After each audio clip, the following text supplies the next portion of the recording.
Friends, एक रोमांचकर match रे Pakistan New Zealand को दयनीय भाव में परास्त कर आईसीसी T20 वर्ल्ड कप रो फाइनल को उन्नीत हो सारी।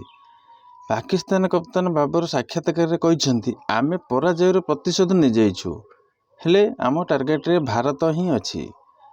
भारत यह पूर्व पाकिस्तान को सुपर 12 रे हराई देथिला। मैच रे विराट कोहली 53 बॉल अर्धशतकीय पारी खेली द्रुत 82 रन करथिले। सेमीफाइनल द्वितीय राउंड रे इंग्लैंड एवं इंडिया मध्य खेला जाउची हेले पाकिस्तान चाहूँगी कि भारत इंग्लैंड को हराई फाइनल में प्रवेश करू, जहा द्वारा भारत और पाकिस्तान मध्य फाइनल मैच अति आकर्षणीय हेबो एवं भारत को परास्त कर टाइटल नेबा उद्देश्य रे पाकिस्तान तार पूर्व मैच रे हारिथिबा प्रतिशोध नेब।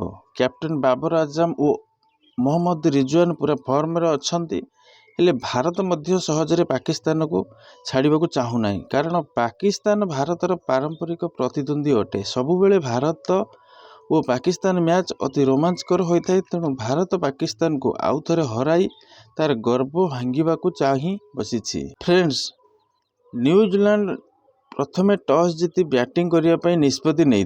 न्यूजीलैंड निर्धारित 20 ओवर 4 विकेट विनिमय 152 रन करथिला। दल पक्षर डारिल मिचेल 35 बॉल अपराजित 53 और काने विलियमसन 42 बॉल 46 रन करथिले।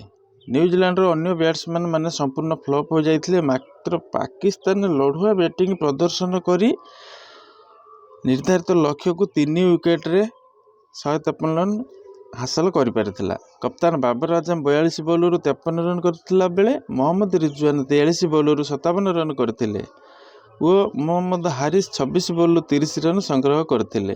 फ्रेंड्स, सेमीफाइनल मैच जीति पाकिस्तान फाइनल को प्रवेश करथिले मध्य निजर अहंकार मनोभाव पई कार हृदय को जिणी पारु नाही।